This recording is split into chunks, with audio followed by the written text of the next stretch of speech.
Hi, everyone. It's Pastor Dan with uplifting thoughts for today.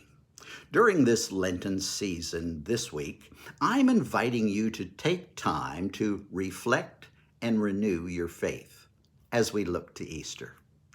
Today, I have a question for you. Have you ever said something to another person and they just couldn't understand? They didn't get what you were saying. When I moved to England to study for the ministry at the London School of Theology, I walked into a pharmacy. That's what the British call a drugstore, a pharmacy. And I had a list of things to pick up. It would be like going into a CVS to pick up things like toothpaste or a box of tissues. And I had found everything on my list except for one thing. So I asked a person who worked there to point me in the direction of the cotton balls. The woman who I was speaking to just stood there looking at me, not saying a word. So I repeated the question, and all she did was turn her head to the side and raise her hands up. And finally she said, "I'm sorry, I can't understand a word you're saying."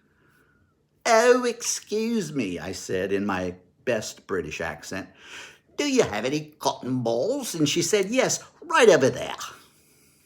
It's all about the way we communicate. John, the gospel writer, tells us the story of a one-on-one conversation between Jesus and a man named Nicodemus. And Nick doesn't understand what Jesus is saying. In fact, the story ends by telling us Nicodemus is bewildered or confused.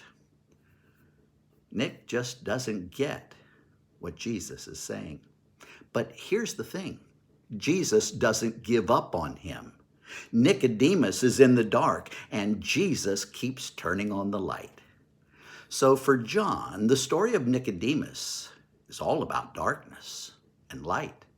Nicodemus was a Pharisee, a member of a religious group of leaders, and he holds a seat on the ruling council, known as the Sanhedrin. Surprisingly, Nicodemus is seeking Jesus for his teaching. It appears that he believes more about Jesus than he wants others to know, so he comes at night in the cover of darkness.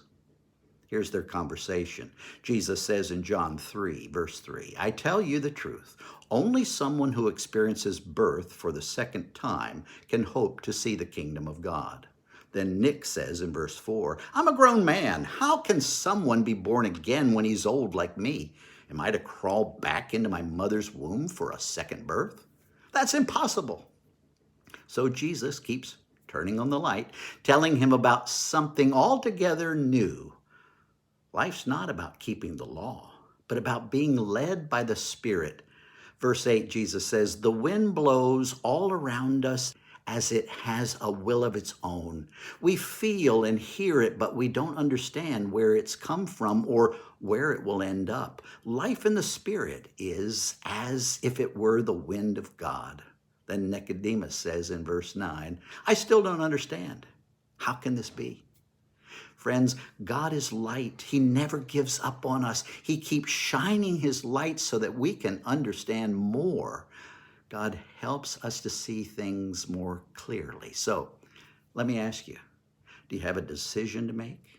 Are you in the dark about which way to go, or maybe concerning a job or a career, a relationship, maybe with a family member or a friend? Whatever it is, go to Jesus and ask for more light. Pray 5 simple words. More light, Lord. More light. Jesus never gives up on us. Keep praying and he will turn on the light. Hey, thanks for listening. I'll see you tomorrow.